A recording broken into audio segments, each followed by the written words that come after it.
Welcome to another episode of the Soul With podcast. We are going to explore what it means to grow with intention, align with truth, and show up relentlessly in the face of life's transitions. If you've ever gone through a transition in your life or you feel like one is about to come, this episode might be for you.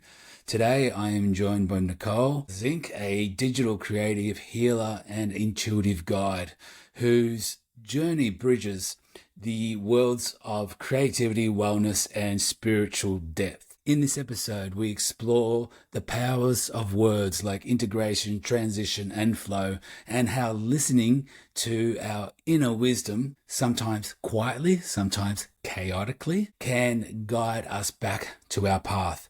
This is a grounded and expansion conversation about honoring intuition, navigating uncertainty, and trusting the synchronicities that lead us forward. Synchronicities, that's a tough word to say, isn't it? But I've done it, and you're about to do it now. Let's dive in.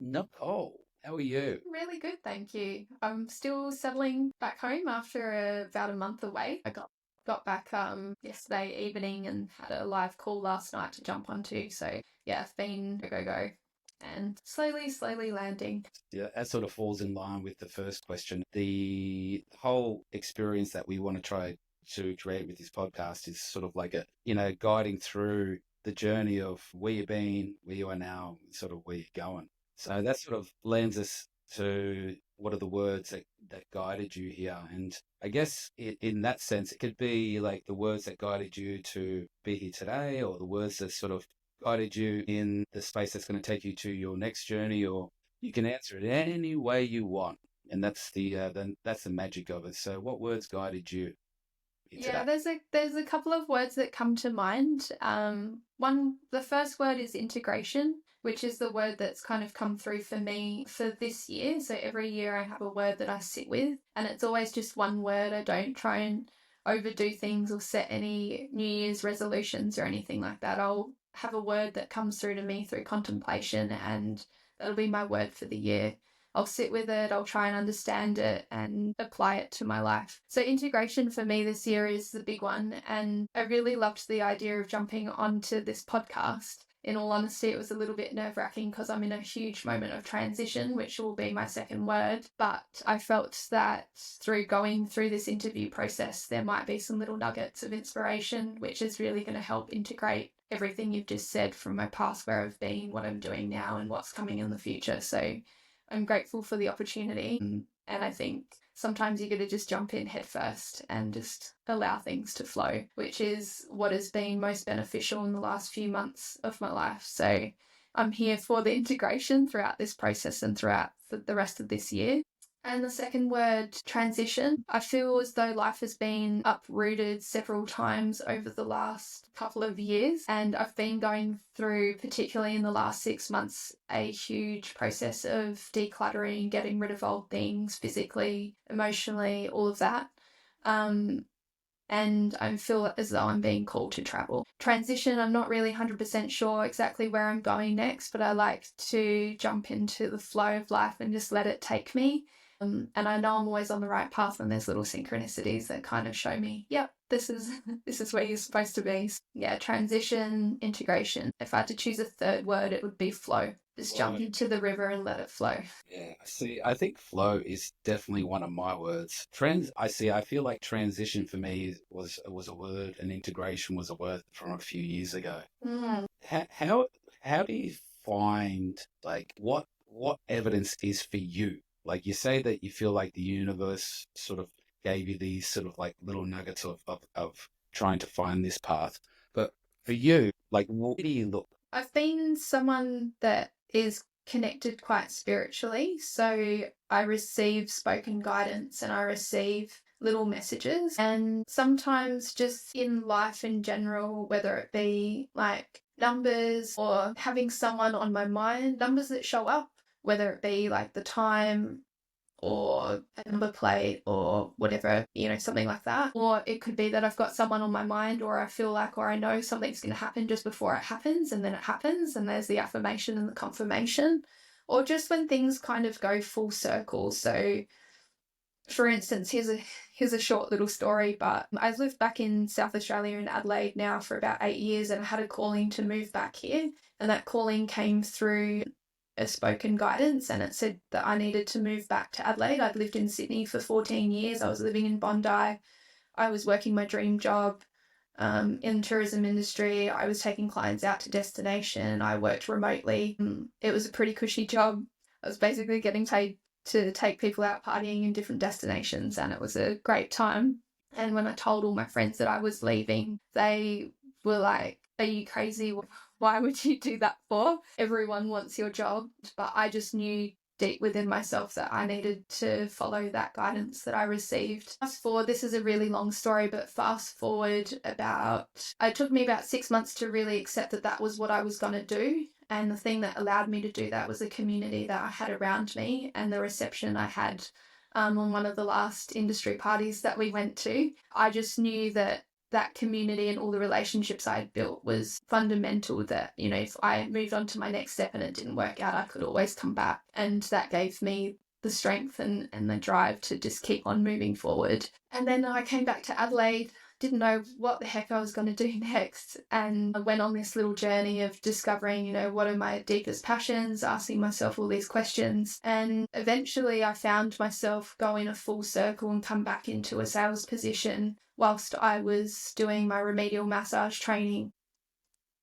At that time, when I'd applied for this position with this travel company, I had sworn I wouldn't go back to travel, but I needed to for a moment. And when I'd applied for this position, I applied for a lead-in role. And then after that first interview for that lead-in role, the managers sent down some other managers from a different department, from the sales department. And they were like, "Hey, actually, we've seen your CV and you've got all this experience. We've got another position available. Are you interested?" And the difference was that one position was like a permanent, ongoing thing, and the second position in the sales role was a contract. It was a maternity cover contract. And it was perfect for me because I promised myself I wouldn't have gone back to another permanent job in travel. So I was like, okay, that's a little sign. And also the other funny thing is, when I left Sydney and I resigned from that position, my sales director, who was based in New Zealand, she was like, "Zinky, you can't leave." She was like, hang on.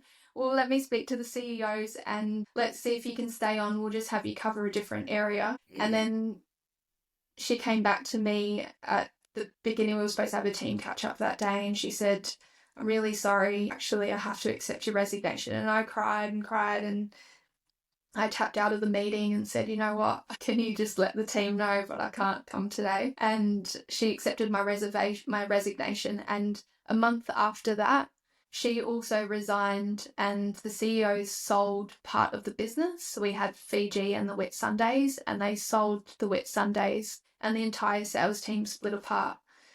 I don't know if I was the catalyst or if that motion was already going, but something in me knew that I needed to follow that guidance to come back to Adelaide. And when I went for this new position with this travel company some years later, this was the company that actually bought the Whitsundays product from the old company I had worked for. And I didn't know that at the time that I'd applied for it. But I landed back in a sales position selling the same product as well as a portfolio of others for another travel company. And I came full circle. So it's little synchronicities like this that don't make sense, but if the drive and the message is strong enough and I know I need to follow it, even if it doesn't make sense, I'll still follow that. And eventually it comes full circle and I go, I'm on the right track. Yeah, I really connect with that story because the word chaos has been part of my vocabulary. And it seems in that sort of situation, in that sort of story, like the chaos was going to happen whether you like it or not, whether you made that decision to leave or not, the change was coming. It's just whether we can accept that or not. Personally, I've been one person who I have been fighting chaos or fighting to not be in chaos. And I think when you try and avoid it, I think it's inevitable. It comes tenfold, especially when you try and avoid it. Yeah, exactly. It seems like that with your Would you say it's intuitive more than anything else? Yeah, absolutely. A deep connection to spirit that I've had for a very long time, and I've received guidance in the past as well. But in the past, it was more of at a subconscious level. And now, through the last few years, I've become more in touch with that, working with a mentor who works in the spiritual realm and is a shaman himself. So I've gone from being led subconsciously to having more of a direct line of communication with my guidance system, and my ancestors. So that's a really beautiful thing in itself, and it's been a huge journey to get to that. But yeah, I believe that we all have these intuitive gifts, and I feel that through society and the world that we live in, we're constantly being pulled away from that, and we're constantly being taught that we need to rely on someone else telling us how we're feeling or telling us what we need to do to look after our health and our well-being. But really, it's innate within us, and if we know the tools and we can listen deeply, we can really understand and know what it is we truly need, and no one else can access that but us. Sure, there might be some mentors or healers or medicine men or women or other shamans or other spiritual people that can assist us with that, but deep down we are the only ones that truly know how we're feeling. So yeah, those intuitive whispers that I get, they've been present since my childhood. And yeah, like I said, it's just something that's become, it was a learning in itself to understand how to best use those gifts and to understand what they are. And quite often which is true of my story as well, most people will ignore them or don't trust them or don't believe them. But quite often when we disregard them, like you were saying earlier with the whole chaos thing, quite often when you disregard them, they'll come a little bit louder and a little bit louder and a little bit louder until bang. Yeah. Yeah. And then chaos ensues. It's kind of like if you eat well, the returns are seen. But if you don't eat well, you don't see the real bad stuff until really later on. Yeah. You can have a few burgers here and there, but if you do that consistently over a long period of time, the effects are going to be there and they're going to be noticeable. But it seems like with the good stuff is sometimes a little bit harder to find because there's listening and there's a connection that you have to have with yourself to start. And some people, I guess, with so much distraction. Yeah. I was listening to a meditation last night before going to sleep, and they started speaking about light and how we have so much artificial light during the day. And that is, the world sort of saying that we need this artificial light and that we need to have that sort of space of darkness and being comfortable with it. Like I've been a little bit obsessed with darkness since I was a kid. My first book that I ever wrote was called The Darkness, and then I ended up changing its title a million times. But it was all about being friends with the darkness, to be in that sort of space. How do you connect with the voice in terms of like what activities do you do? Is it just sitting? Is it prayer? And what sort of interactions do you have with your shaman? So there's a few layers in this. So I'll start kind of in the beginning. So as a child and in my teen years, it was more so involuntary. It would just come through, whether it was, and the gifts that were most potently present was either it was a spoken word that I heard, back to me, or it was a knowing, and that knowing came either at the third eye or it came in the heart space. But it was an internal knowing that something was going to happen before it would happen. Sometimes the gift of hearing was also, rather than a spoken word, it could also be like more of a telepathic understanding. So I wouldn't see or hear the words, but I would just know what that message was, if that makes any kind of sense. So you felt it in a sense. You felt like it was saying something to you. Yeah, definitely. And we all have the ability to feel, and we all have different sensitivities in different aspects of our senses, and some stronger than others. I feel like in different circumstances, different things come through, but the internal knowing, I guess, has been the one that's been most present for a really long time. And even like there was a trip my dad lives in Germany, and there was a trip I was out there visiting him, and we were on a little road trip in the Alps, and I saw the vision, I saw a big car accident happen, but when it actually happened, it was just like this tiny little connection. Dad was reversing in the car park and just clipped the back of a ute because it was in his blind spot. And it was just, I knew it was going to happen, but it wasn't in the same context. Do you think it was a more of a preparation? Like, as in there was a message, a signal that was sort of sent, but non-verbal, but it was a feeling and your body felt it. And then it was sort of like, was it a preparation or a protection? Sometimes these little knowings can either be preparation, sometimes they can be premonitions, sometimes they can be direct guidance. And in that instance, I feel like it was more of a premonition, but it's not always, like the thing I point out is it's not always wildly, it's not a direct representation of exactly what it's going to be. Yeah. I understand. Yeah, I understand what you're saying, because it's like not every communication needs to be a spoken word. No. I'm saying obviously I'm big on words, but like the feeling that you're talking about, like I know what you mean. You're about to have an accident, and beforehand there's just a feeling, there's just a dread. It's sort of maybe even like a wind that sort of gets you, or something like that, something from nature, and then all of a sudden you're in this space of, I knew that was going to happen. Yeah, there's been lots of instances like that. There's one story that I like sharing about, having guidance and being completely unconscious of it, and this belief of, that I have this belief that our guidance system's always with us, whether we are really conscious about it or not. But I was dating this guy some years ago, it would have been at least 6 or 7 years ago, and he was a tradie. He worked, he'd been doing that for many years. He was not very connected to his spiritual side. We had a bit of a disagreement or an argument. We hadn't spoken for a couple of days, and I just turned inwards and went about my little processes that I do. And as a part of that, I took out my tarot cards, which I don't do all the time, but every so often I'll pull them out. And I did a tarot reading for him just to kind of tune into where his energy was at. And I took a photo of the reading of the cards and I put it away, didn't think much else of it. And when he finally reached out and we got together, I let him know that I had done that, and I showed him the photo and I said, would you like me to share it with you? And he said yes. He said, go on. So 2 things that happened. When we sat down, as I was looking through the cards to find the cards that I had pulled off of the photograph that I had, while I was doing that, he said, can I look through the cards? And I said, sure, go for it.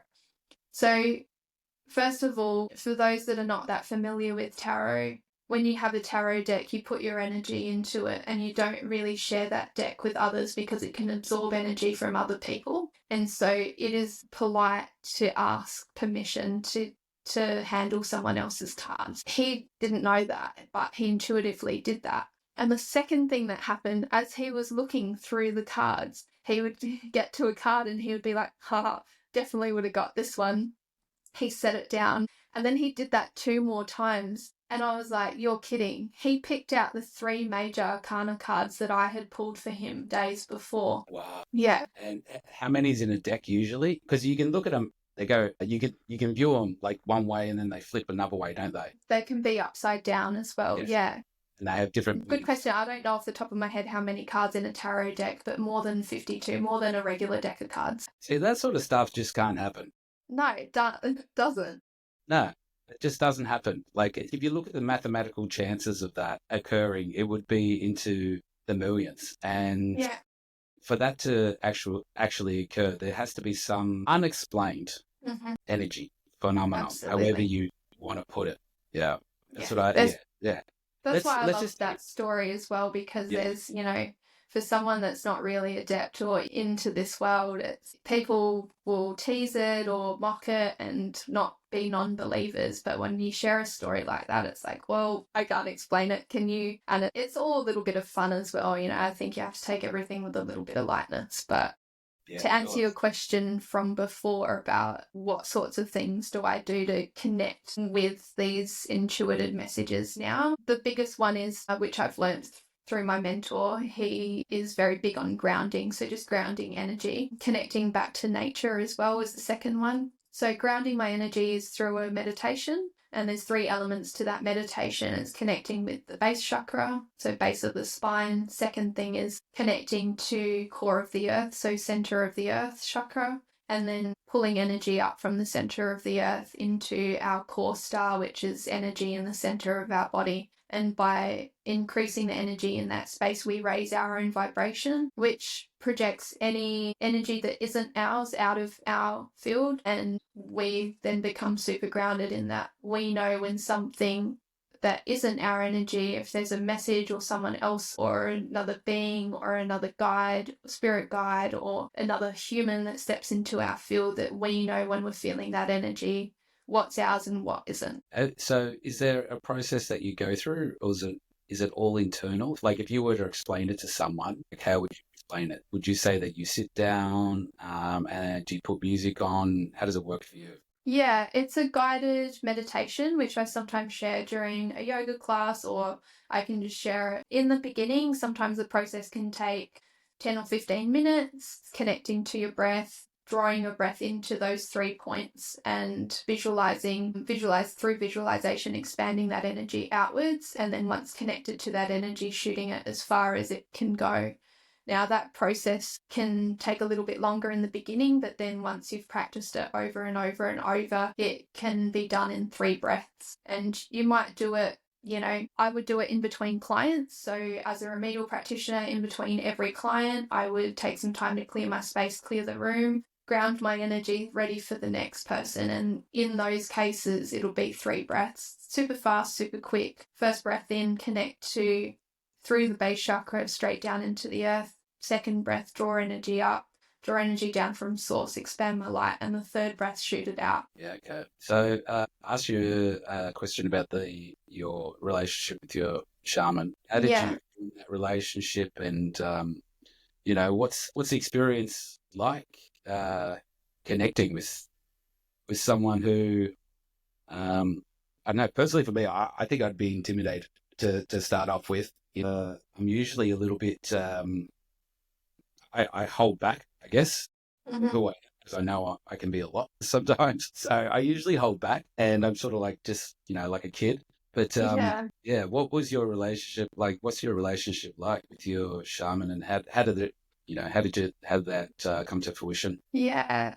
So Matthew Greenwood is his name. Greenwood Spiritual Journeys is his business. He's a local shaman based here in Adelaide, South Australia. I first learnt of him when I first moved back here about 8 years ago, and it just never really aligned that I could attend any of his workshops or his meditations. He also does drum making, but he was always kind of there in my consciousness, in the back of my mind. I had another meditation teacher that I was working with in the beginning, and through my own practices with yoga nidra and so on, I was still kind of in this world, but a little more on the outskirts.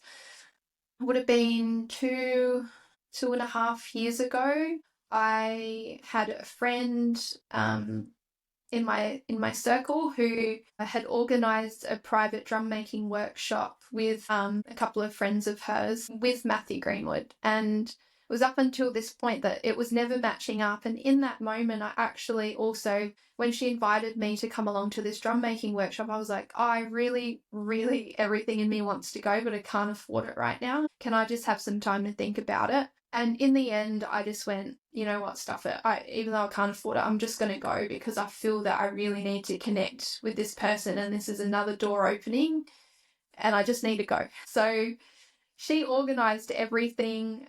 We were meant to bring a few things along for that day, and I'd totally forgotten because life was in a little bit of chaos in that moment. And I went along to the workshop, and as it turned out, his birthday and my birthday are only a few days apart.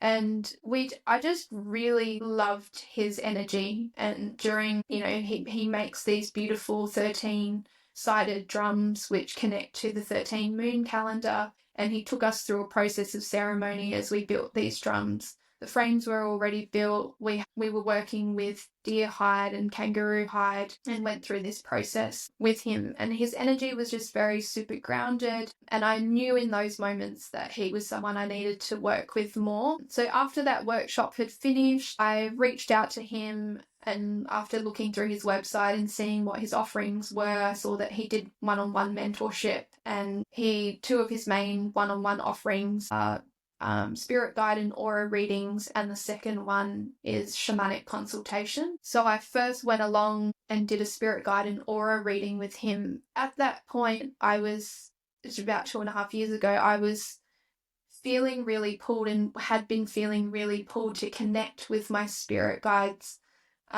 more and more. And that started back in 2017, so much longer than 2.5 years ago. It started then, and I would notice people would come into my life. They would offer little suggestions of how I could better do this. Then in 2021, I went back to university and I was studying psychology and cognitive neuroscience. And that was, through those studies, I also started to have my senses opened up. Part of that, I was doing craniosacral therapy. Anyway, all of these different avenues of like trying to connect with guides were kind of coming into my awareness. But it was at this point 2.5 years ago that I go, okay, really need to ask for help and really follow this path. So I sat with him for the first time, and when I arrived at his place, the first thing he said to me, he goes, well, it's been really interesting. I had this appointment on a Tuesday.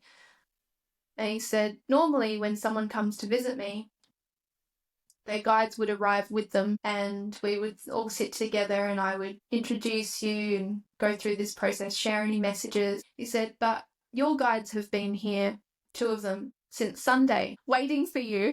And they're so eager to like chat with you. And so the process, with a consult with him, he's got a little table, he has his little altar, crystals and various other tools and objects that he has to clear and hold the space in that room. And we just sit opposite each other, just like we are now, but obviously in person. And we both laughed and we went straight into the session, and I met 3 guides of mine that are with me constantly. And have continued to be with me constantly. There was 7 guides in total, but 3 that had stood out that were really coming forward, that were really wanting to contact.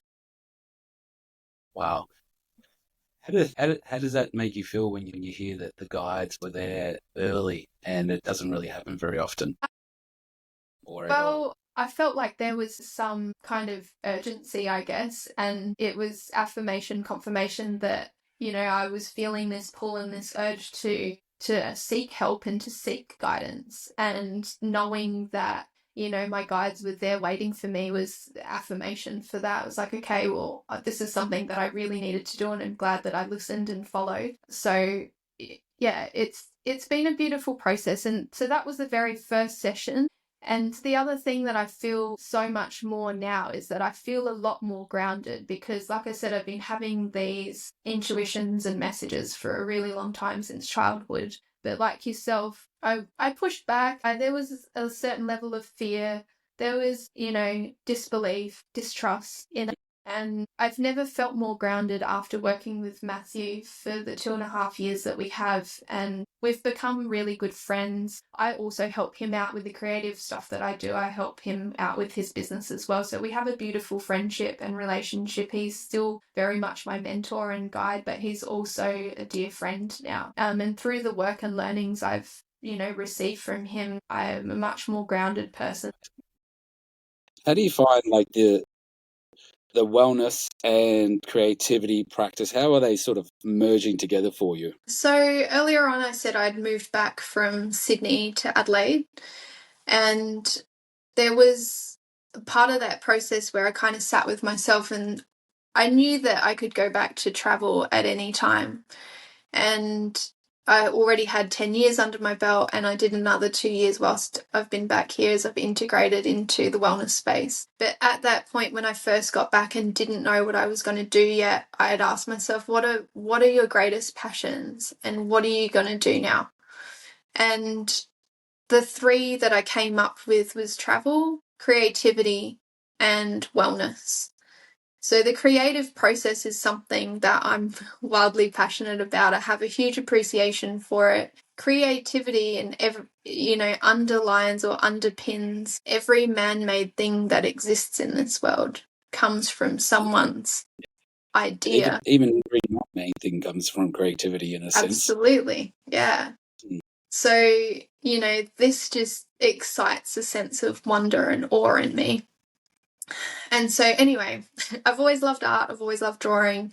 I've always, you know, enjoyed photography. I've always enjoyed using digital media like Photoshop and Illustrator and all these kinds of things throughout my growing up. So at that point when I moved back here, I decided, well, what am I going to do next? Is it going to be creative or wellness? Because I've already ticked the travel box.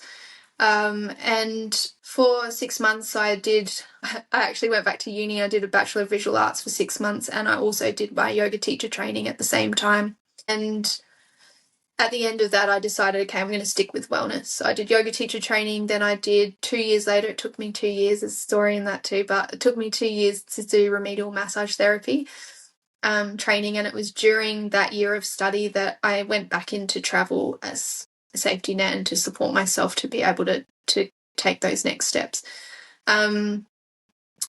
Because I've had these other skills, you know, sales and business experience from my travel industry years, because I had this creativity underlining everything, even once I went into the wellness space as a yoga instructor first and then as a remedial massage therapist, I found myself to always be this person that everyone would be like, hey, Zinky, do you know how to do this? Can you with my website? Can you help me with social media? For more than the last 2 years, I've been helping other practitioners with, you know, whenever they've asked for help.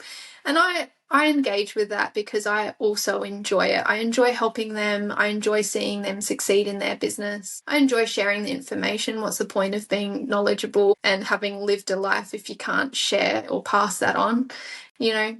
So yeah, it's been this kind of process. And I got to a point, you know, in the last few years have been somewhat challenging for various different reasons. And I thought, well, what am I going to do next? Because working as a remedial massage therapist, you know, it can be very hard on the body. And for the last year, I decided, well, I'm going to focus more on this creative side of the business to, you know, counteract that I can do a couple days a week of body work and the healing work that I enjoy so much. And for the rest of the time, and to set myself up to be able to work remotely, I can do some digital support for practitioners and share my creative gifts as well.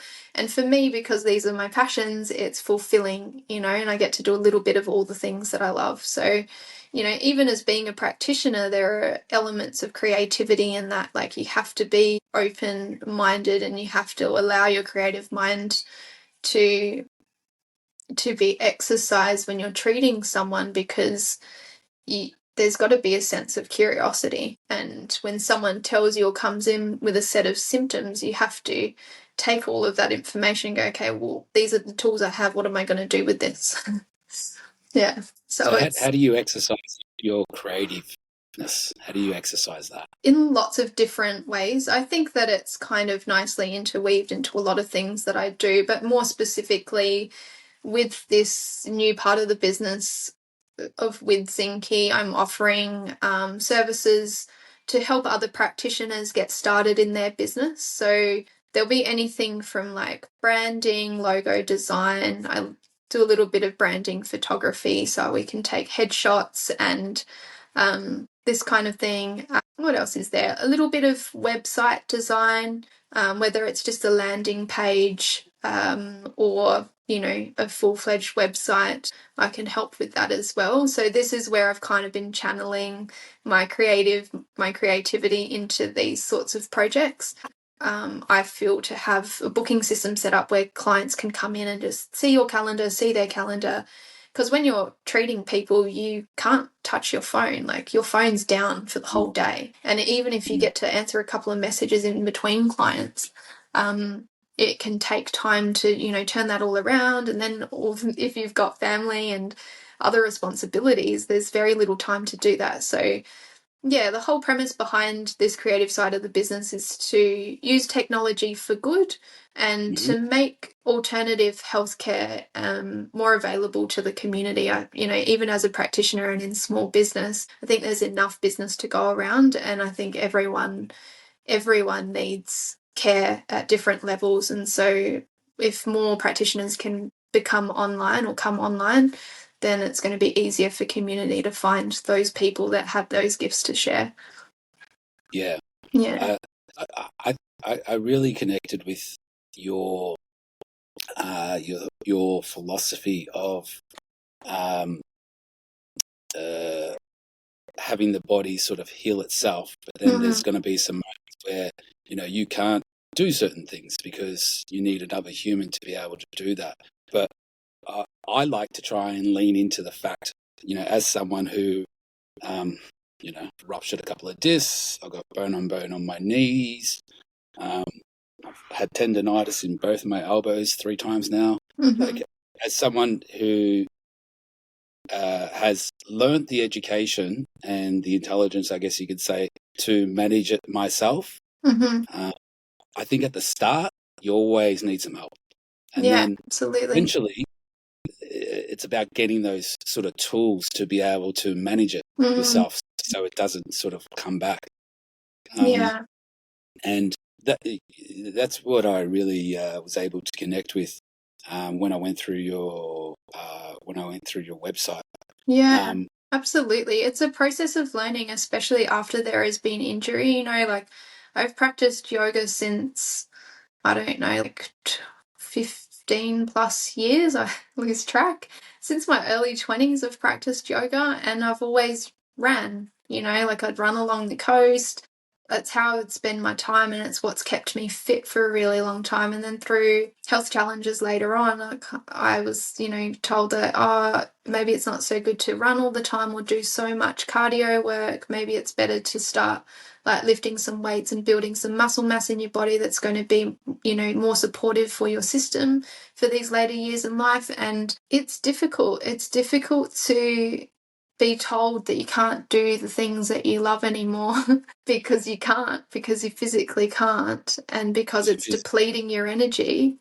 And then it's this whole process of learning, and that can be overwhelming within itself. But once, like you said, once you learn those tools, it becomes fundamental for your ongoing well-being.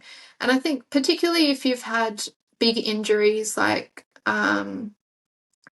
physical trauma, like whether it be car accident or an operation or some kind of surgery where, you've impacted the body, there's scar tissue now, these are the sorts of things that are more difficult for regular maintenance, where I feel that sometimes you need that extra set of hands as well ongoing. Maybe once you learn some good self-care methods, maybe not quite as often, but every so often you do also need that extra set of hands to help rebalance the body. But yeah, there's so many tools out there. Tools.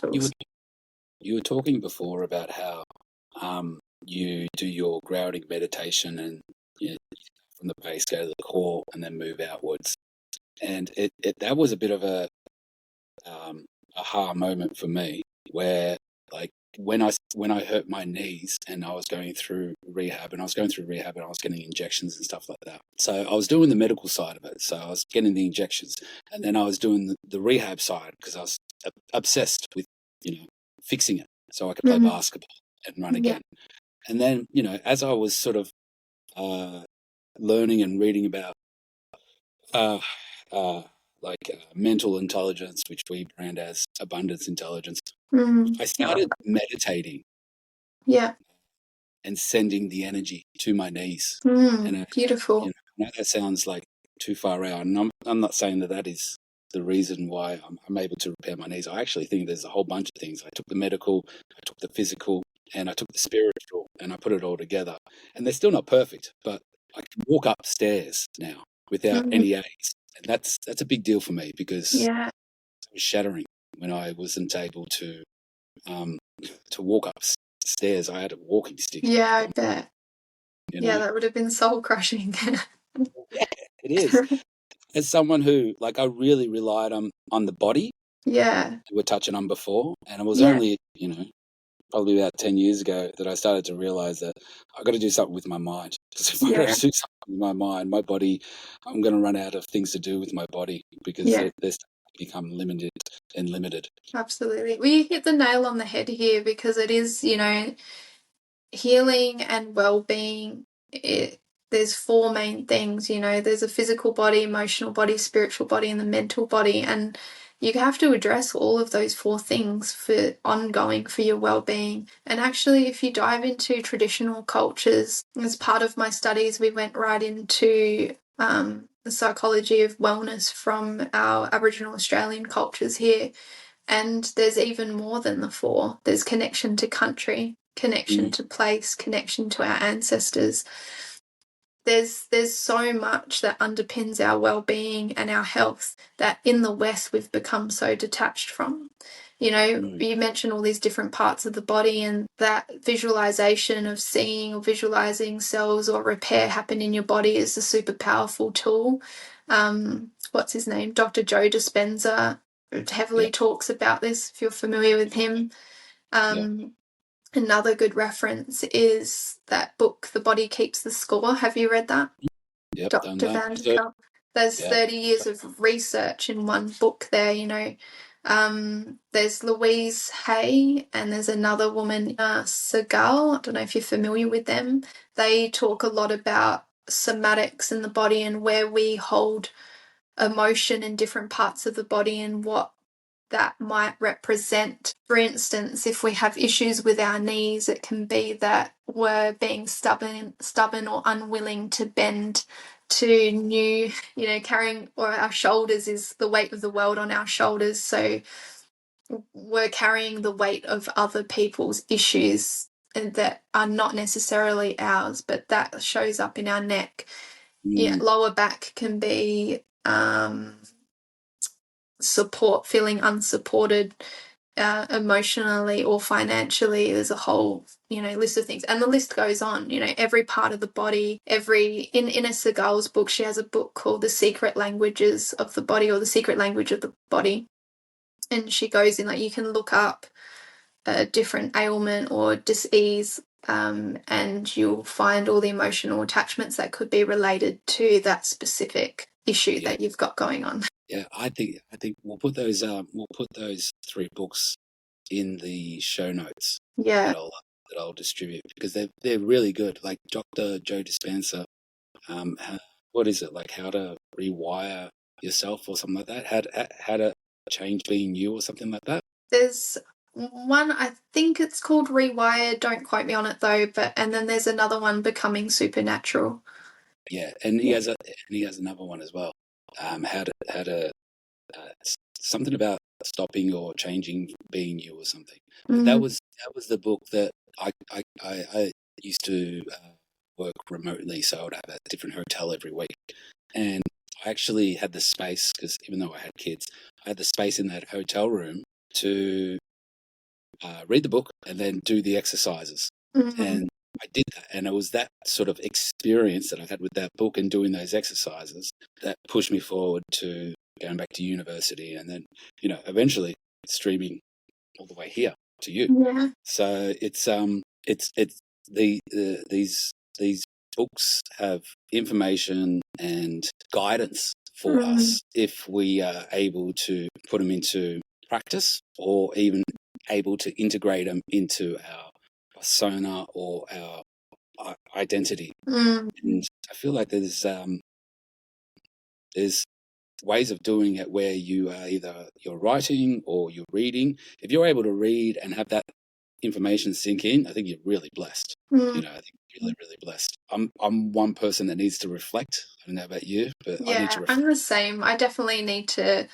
Yeah, I need time to integrate things. I find a lot of integration for me happens through writing or for sharing that information on Teaching It Onwards, which I definitely feel like my practice in yoga teaching. I only teach 1 class a week now. It's a yin yoga class, which I'm teaching later tonight. But it's where you can share and reflect.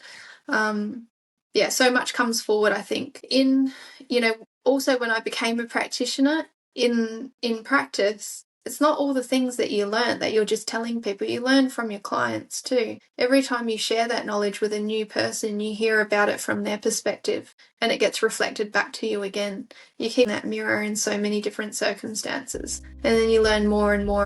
That's a wrap on another episode of the Soul With podcast. A huge shout out to Nicole Zink, digital creative healer and all-round intuitive powerhouse, for being our foundation guest and helping us kick things off in true Soul With style. If Nicole's energy resonates with you, and let's be honest, how could it not? Head to withzinky.com, that's withzinky.com.au, and dive deeper into her world of wellness, creativity, and grounded guidance. If you're vibing with the podcast, here's your cue to like, subscribe, follow, rate, review, repost, share it with your cousins, housemates, dog walker, whatever it takes really. Spread the good stuff. Sharing is free and powerful, just like insight. For merch, mindset, or just a dose of digital discipline, head to soulwith.com. We've got gear for men, women, kids, and anyone chasing their best self. If you got a question, or maybe you think you might know a guest, or maybe you think you are a guest of the podcast, or you just want to say g'day, hit us up at info@soulwith.com, or find us on Instagram, YouTube, Spotify, Threads, Twitter, or just type in Soulwith into the internet. You'll find us. I'm your host, Luke JJ. This is your reminder to be relentless, and we'll see you on the other side.